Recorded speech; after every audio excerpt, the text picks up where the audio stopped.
নতুন কর্মসপ্তাহ শুরু হলো আজ। দেশের অর্থনীতি একটি আনকোড়া সপ্তাহ শুরুর আগে কোন অবস্থানে আছে? কাঁচাবাজার, বন্দর থেকে শুরু করে ব্যাংকপাড়া, সেই তথ্য জানাতে আমাদের আয়োজন বৌনি। পুরো আয়োজনের সঙ্গে আছি আমি সাজিদ আরাফাত। শুরুতে জানবো স্বর্ণের বাজারের খবর। দেশের বাজারে ফের বেড়েছে স্বর্ণের দাম। 22 ক্যারেটের স্বর্ণের দাম প্রতি ভরিতে বেড়েছে ৩,৪৪২ টাকা। এতে এক ভরি স্বর্ণের দাম ঠেকেছে ২,১৫,৫৯৭ টাকায়। আমরা সেই চিত্রটি একটু দেখে আসব।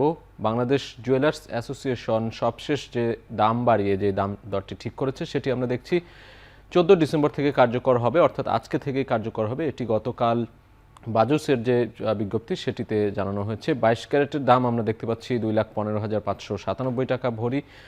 21 ক্যারেটের স্বর্ণের দাম দেখছি ২,০৫,৮০০ টাকা এবং 18 ক্যারেটের স্বর্ণ সেটির দাম দেখছি আমরা ১,৭৬,৩৯৫ টাকা এবং সনাতন যে স্বর্ণ রয়েছে সেটির দাম ১,৪৬,৮৩৮ টাকা। এটি বাজুস কর্তৃক নির্ধারিত দাম। এবং রূপার দামের ক্ষেত্রে আমরা একটু দেখি। রূপার দাম কিন্তু অনেকটাই তুলনামূলক কম। 22 ক্যারেটের যে রূপা সেটি প্রতি ভরিতে ৪,২৪৬ টাকা। 21 ক্যারেটের রূপার দাম ৪,০৪৭ টাকা এবং 18 ক্যারেটের রূপা বিক্রি হচ্ছে ৩,৪৭৬ টাকায়। এছাড়া সনাতন পদ্ধতির যে রূপা রয়েছে, সনাতনী যে রূপা, তার দাম আরও কিছুটা কম, ২,৬০১ টাকা বিক্রি হচ্ছে ভরি প্রতি। স্বাস্থ্য খাতের ব্যয়ে দক্ষিণ এশিয়ায় পিছিয়ে বাংলাদেশ। মাথাপিছু সরকারি খরচ মাত্র ১,০৭০ টাকা। দেশের ৪৯% মানুষ এখনও মানসম্মত সেবা পায় না বলে বলা হচ্ছে।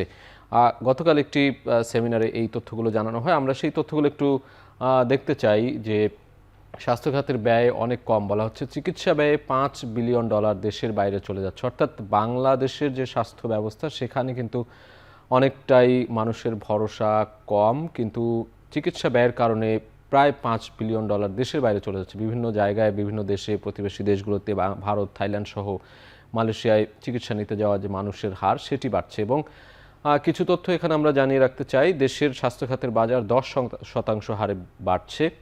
2010 সাল থেকে উচ্চ প্রবৃদ্ধি দেখা যাচ্ছে। অর্থাৎ এই যে স্বাস্থ্য খাতের যে ব্যয় সেটি 2010 সাল থেকে এখানে উচ্চ প্রবৃদ্ধি দেখা যাচ্ছে। বর্তমানে দেশের স্বাস্থ্য খাতের বাজার $14 বিলিয়ন।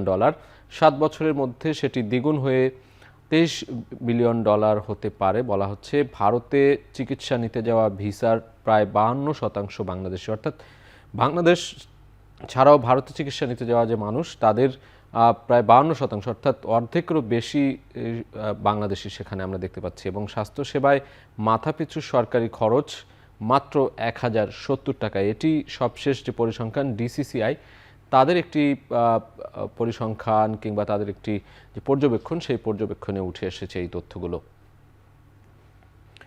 দৈনন্দিন জীবনের সবচেয়ে প্রয়োজনীয় স্মার্টফোন কিন্তু দামের বৈষম্য অনেকটাই ধরাছোঁয়ার বাইরে ঠেলে দিচ্ছে। অ্যাপল, স্যামসাং, ভিভো, শাওমির মতো দামি ব্র্যান্ডগুলোর বাড়তি ট্যাক্সের কারণে বিশ্বের অন্যান্য দেশ এবং বাংলাদেশের মোবাইল ফোন অর্থাৎ স্মার্টফোনের দামে পার্থক্য বিরাট।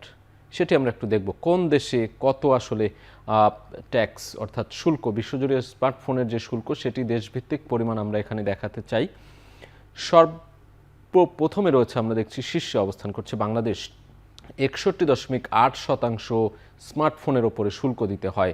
রাশিয়া রয়েছে দ্বিতীয় অবস্থানে, 35% শুল্ক তাদের দিতে হয়। শ্রীলঙ্কা 30%, দক্ষিণ আফ্রিকা 20%, ভারত 20%, যুক্তরাজ্য রয়েছে, তারাও 20% শুল্ক দিতে হয় স্মার্টফোনের ক্ষেত্রে।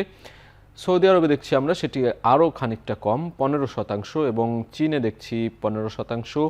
মালয়েশিয়ার ক্ষেত্রে স্মার্টফোনের ওপরে শুল্ক দিতে হয় 10% এবং সিঙ্গাপুরে 9%। অর্থাৎ আমরা এই যে এখানে দক্ষিণ এশিয়ার বিভিন্ন দেশ কিংবা যুক্তরাজ্য থেকে শুরু করে ইউরোপের দেশগুলো বিশ্লেষণ করে দেখছি বাংলাদেশে আসলে 61.8% শুল্ক পরিশোধ করতে হয় মোবাইল ফোনের ক্ষেত্রে। দর্শক, বৌনিতে নিচ্ছে একটা বিরতি, ফিরছে একটু পরেই।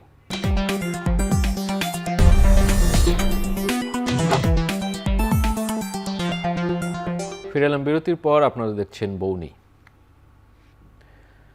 আন্তর্জাতিক বাজারে চলতি বছরের শুরু থেকে এখন পর্যন্ত তামার দাম 35% বেড়েছে। লন্ডন মেটাল এক্সচেঞ্জে 3 মাসের সরবরাহ চুক্তিতে তামার দাম রেকর্ড $11,952 পৌঁছেছিল। আমরা একটু সেই চিত্রটি দেখে আসতে চাই। বিশ্বজুড়ে তামার যে চাহিদা এবং তামার দর বৃদ্ধি, সেই বিষয়টি নিয়ে বলছিলাম। টন প্রতি দাম প্রায় $12,000 এখন, যেটি বলা হচ্ছে যে রেকর্ড $11,952, অর্থাৎ প্রায় $12,000। গেল সপ্তাহে দর বৃদ্ধির হার ছিল 1.6% এবং চলতি বছরের শুরুতে দাম বেড়েছে 35% পর্যন্ত। চলতি বছর তামার চাহিদা হতে পারে 2,70,00,000 টন, যেটি বলা হচ্ছে, অর্থাৎ বিশ্বজুড়ে তামার যে চাহিদা সেটি বাড়ছে এবং সেটি বেড়ে 2,70,00,000 টন হতে পারে। মোট মজুদ বেড়ে হয়েছে 6,61,021 টন। এটি রয়টার্সের একটি প্রতিবেদন অনুযায়ী আমরা জানিয়ে দেওয়ার চেষ্টা করলাম যে বিশ্ববাজারে তামার যে চাহিদা বাড়ছে এবং সেই সঙ্গে দর বৃদ্ধিও হচ্ছে।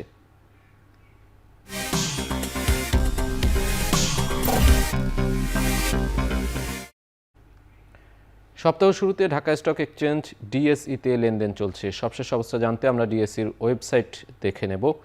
এক নজরে দেখতে চাই আজকে লেনদেনের কি অবস্থা। এখন পর্যন্ত 1:34 বাজে। আমরা দেখতে পাচ্ছি ডিএসই এক্স ইন্ডেক্সে 4,943 সূচকের পরিমাণ। ডিএসই এস ইন্ডেক্স অর্থাৎ সরিয়া ভিত্তিক যে লেনদেন সেখানে 1,029 সূচক আমরা দেখতে পাচ্ছি এবং ডিএস30 ইন্ডেক্সে 1,892 পয়েন্ট দেখতে পাচ্ছি সূচক। তিনটি সূচকই আমরা দেখতে পাচ্ছি যে নিম্নমুখী এখন পর্যন্ত রয়েছে। এটি হয়তো নিশ্চয়ই দর্শকরা বুঝতে পারছেন, এখনও লেনদেন কিন্তু নিম্নমুখী রয়েছে। এখন পর্যন্ত যে লেনদেনের পরিমাণ সেটি আমরা একটু দেখতে চাই। 316 কোটি টাকা লেনদেন হয়েছে এবং জানিয়ে রাখতে চাই যে 106টি কোম্পানির শেয়ারের দর বেড়েছে, 217টি কোম্পানির শেয়ারের দর কমেছে এবং 67টি কোম্পানির শেয়ারের দর এখনও অপরিবর্তিত রয়েছে। আমরা গত দিনের তুলনায় যদি আজকে একটু বিশ্লেষণ করি, ব্যাখ্যা করতে যাই, ডিসেম্বর 11 তারিখ যেদিন সপ্তাহ শেষ দিন লেনদেন ছিল, সেখানে আমরা দেখতে পাচ্ছি যে ডিএসইএক্স সূচক ছিল 4,963 পয়েন্ট, কিন্তু আজকে 4,943, অর্থাৎ গেল দিনের থেকে আজকে কিন্তু খানিকটা কম। গত সপ্তাহের শেষ দিনে যে লেনদেন হয়েছে, তিনটি লেনদেনই আমরা দেখতে পাচ্ছি সরিয়া ভিত্তিক লেনদেনেও কিন্তু ঊর্ধ্বমুখী ছিল। 1,034 পয়েন্ট ছিল সূচক, আজকে সেটি 1,029 পয়েন্ট। সেই জায়গা থেকে বলা চলে যে এখন পর্যন্ত দিনের যে বাকি অংশ রয়েছে লেনদেন হওয়ার, এখন পর্যন্ত গত দিনের তুলনায় লেনদেন নিম্নমুখী রয়েছে। তবে বাকি আড়াইটা পর্যন্ত যে লেনদেন হবে তাতে আসলে শেষ পর্যন্ত বোঝা যাবে যে আজকে লেনদেন কোন পর্যায়ে রয়েছে, গেল সপ্তাহের তুলনায় বেড়েছে নাকি কমেছে, সেটি হয়তো দুপুর 2:30টার পরেই বোঝা যাবে। তবে এখন পর্যন্ত আমরা গত দিনের তুলনায় লেনদেন খানিকটা কম দেখছি।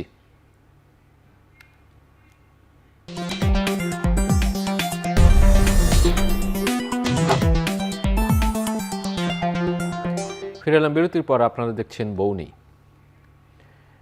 বঙ্গোপসাগরের জেলেদের জালে ধরা দিচ্ছে না কাঙ্ক্ষিত মাছ। শীতের তীব্রতায় কমেছে মাছের সংখ্যা। মাছের সরবরাহ কম থাকায় প্রকারভেদে প্রতি কেজিতে সামুদ্রিক মাছের দাম বেড়েছে 20 থেকে 30 টাকা পর্যন্ত। এর বিষয়ে আলিপুর মৎস্যবন্দর থেকে বিস্তারিত জানিয়েছেন সহকর্মী জসিম পারভেজ।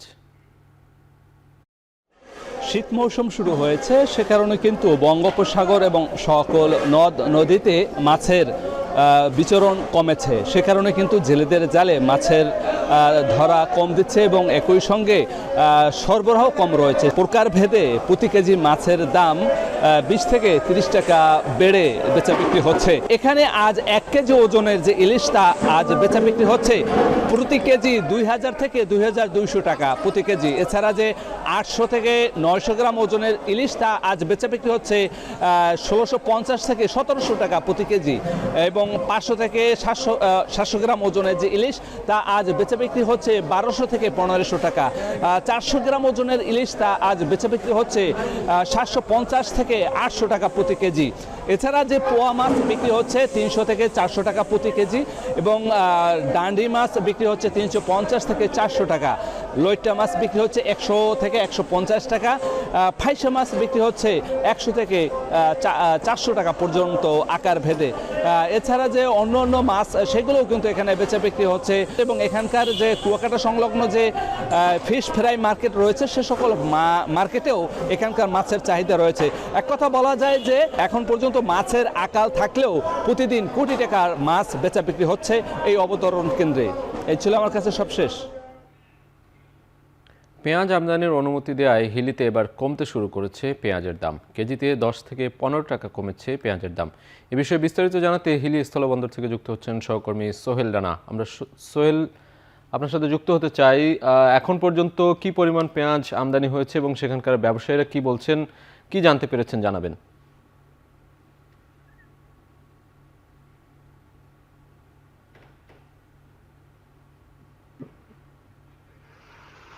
সাজিদ, শুরুর দিকে যখন পেঁয়াজ আমদানির অনুমতিটা মিলে তখন কিন্তু আমদানিকারক যারা বন্দরে ছিলেন তারা কিন্তু বেশ বিপাকে পড়েছিলেন, কারণ সরকারের একটা বাধ্যবাধকতা ছিল যে প্রতিদিন 50 জন আমদানিকারক 30 টন করে মাত্র 1500 টন পেঁয়াজ আমদানির অনুমতি পাবে এবং সেই পেঁয়াজগুলো তাদেরকে আমদানি করতে হবে, এমন কিন্তু নির্দেশনা সরকারের ছিল, যার কারণে যে আমদানিকৃত পেঁয়াজগুলো ছিল সেগুলোর দাম কিন্তু কোনোভাবে নিয়ন্ত্রণ করা সম্ভব হবে। আমরা দেখেছি যে 2 দিন আগেও বন্দর দিয়ে যখন 30 টন কিংবা 50 টন পেঁয়াজ আমদানি হয়েছিল তখন কিন্তু দামটি, ভারতীয় যে পেঁয়াজ রয়েছে সেটি কিন্তু 110 টাকা দরে কিন্তু বন্দর এবং খুচরা বাজারে বিক্রি হয়েছিল। সেটি কিন্তু কিছুটা নিয়ন্ত্রণে এসেছে যখন সরকার আবারও ব্যতিক্রম একটি সিদ্ধান্ত নিয়েছে যে প্রতিদিন 6000 টন কিন্তু আমদানি পেঁয়াজ কিন্তু আমদানি করতে পারবেন আমদানিকারকরা। সেই নির্দেশনা আসবার পর কিন্তু আমদানিকারকদের একটি উন্মুক্ত আইপির মতো আর কি সুযোগ পেয়েছেন, যার কারণে তারা কিন্তু বেশ ভালো পরিমাণ পেঁয়াজ কিন্তু ভারত থেকে আমদানি করছেন আমরা এখন পর্যন্ত দেখছি। তবে আজ এখন পর্যন্ত এই বন্দরে একটি ট্রাকে মাত্র 30 টন পেঁয়াজ কিন্তু ভারত থেকে আমদানি হয়েছে। এখনো যেহেতু আরো সময় রয়েছে, তারা কিন্তু পেঁয়াজগুলো আমদানি করবেন বলে কিন্তু আমাদেরকে জানিয়েছেন। আমি কাস্টমসের একটি তথ্য আপনাকে জানিয়ে রাখি যে গেল 7ই ডিসেম্বর কিন্তু খেল স্থল বন্দর দিয়ে ভারত থেকে পেঁয়াজ আমদানি শুরু হয় এবং তারপর থেকে এখন পর্যন্ত 700 টনের মতো পেঁয়াজ কিন্তু এই বন্দর দিয়ে আমদানি হয়েছে। এই আমদানিকৃত পেঁয়াজগুলো বন্দরের অভ্যন্তরে কিন্তু ব্যবসায়ীরা কিন্তু বিভিন্ন দামে বিক্রি করছেন এবং সেখান থেকে দেশের বিভিন্ন পাইকাররা কিন্তু কিনে নিয়ে যাচ্ছেন এবং সেটি নিয়ে গিয়ে কিন্তু বিভিন্ন মোকামে কিন্তু বিক্রি করছেন। তবে যে পরিমাণ পেঁয়াজের দাম নিয়ন্ত্রণে আসবার কথা সেটি কিন্তু এখন পর্যন্ত আসেনি বলে ক্রেতাদের পক্ষ থেকে বেশ অভিযোগ রয়েছে আমাদের কাছে। আমরা যেটি দেখেছি যে দেশি যে পেঁয়াজটি রয়েছে সেটি কয়েকদিন আগেও 80 টাকা বিক্রি হয়েছে, সেটি এখনো 80 টাকা বিক্রি হচ্ছে এবং শুকনো যে দেশি পেঁয়াজটি রয়েছে সেটি 110 টাকা দরে বিক্রি হয়েছিল কয়েকদিন আগেও। আজকেও কিন্তু সেই পেঁয়াজটি কিন্তু 110 টাকা দরে বিক্রি হচ্ছে। শুধুমাত্র ভারতীয় পেঁয়াজে কিছুটা দাম কমেছে যখন আইপির অনুমোদনটা দেওয়া হয়েছিল তখন। এখন যে পেঁয়াজ ভারতীয় পেঁয়াজ যেটি 110 টাকা দরে বিক্রি হচ্ছিল সেটি বিক্রি হচ্ছে 85 থেকে 90 টাকা মান ভেদে, অর্থাৎ 10 থেকে 15 টাকা কিন্তু মান ভেদে কেজিতে পেঁয়াজের দামটি কমেছে, যার কারণে যারা সাধারণ ক্রেতা রয়েছেন তারা কিছুটা স্বস্তি বোধ করছেন এবং তারা যেটি বলছেন যে আসলে পেঁয়াজের আমদানি আরো যখন বেশি হবে হয়তো বাজারে সরবরাহ বাড়বে এবং দাম হয়তো 50-55 টাকার মধ্যে কিন্তু থাকবে, এমন কিন্তু প্রত্যাশা ক্রেতাদের মধ্যে কিন্তু রয়েছে। আমি একটি তথ্য আপনার সাথে শেয়ার করতে চাই, সেটি হচ্ছে যে বন্দর দিয়ে যে পেঁয়াজগুলো আমদানি করা হচ্ছে সেই পেঁয়াজগুলো কিন্তু প্রতি মেট্রিক টন $200 অর্থাৎ $250 কিন্তু আমদানি করছেন ব্যবসায়ীরা। সেই হিসেব নিকেশ করছে যদি আমি আপনাকে একটু বলি যে আসলে প্রতি কেজি পেঁয়াজ কিন্তু আমদানি খরচ সবকিছু মিলে 200 প্রতি কেজিতে 40 থেকে 45 টাকার মধ্যে পড়ছে এবং সেই পেঁয়াজগুলো বন্দরে আনবার পর 50 থেকে 55 টাকার মধ্যে বিক্রি হবার কথা, কিন্তু সেটি এত চড়া দামে কেন বিক্রি হচ্ছে সেটি খতিয়ে দেখবার জন্য কিন্তু প্রশাসনের কাছে দাবি জানিয়েছেন যারা কমিশন ব্যবসায়ী রয়েছেন তারা বলছেন নিয়মিত আমদানিকারকদের সাথে কিন্তু তদারকি করলে এবং আমদানিকারকদের তথ্যগুলো সংগ্রহ করলে হয়তো বাজার কোনোভাবে নিয়ন্ত্রণ করা সম্ভব হবে, সেটি কিন্তু সাধারণ যারা ব্যবসায়ী রয়েছেন তারা কিন্তু বলছেন। তো সব মিলে বলা চলে যে আসলে স্থল বন্দর দিয়ে পেঁয়াজের আমদানির যে অনুমতির গতি ছিল আগের বছরগুলোতে সেই রকম কিন্তু পেঁয়াজ এখন পর্যন্ত আমদানি হচ্ছে না। এখন 2-1টি করে ট্রাক কিন্তু বন্দরে আমদানি হচ্ছে, সেটি বাজারে পর্যাপ্ত সরবরাহের মতন না বলে কিন্তু ব্যবসায়ীদের পক্ষ থেকে বারবার বলা হচ্ছে। তো এই ছিল সাজিদ আমার কাছে স্থল বন্দর থেকে পেঁয়াজ আমদানি দরদাম নিয়ে সর্বশেষ পরিস্থিতি। সোহেল, ধন্যবাদ। হিলি স্থল বন্দর থেকে সরাসরি যুক্ত ছিলেন সহকর্মী সোহেল রানা। দর্শক, এই ছিল আজকের বৌনির আয়োজনে। এখন টেলিভিশন ওয়েবসাইটে দেখতে ভিজিট করুন www.ekhon.tv। এছাড়া ফেসবুকে দেখতে ভিজিট করুন facebook.com/tv.ekhon। ইউটিউবে দেখতে ভিজিট করতে পারেন youtube.com/c/ekhontv।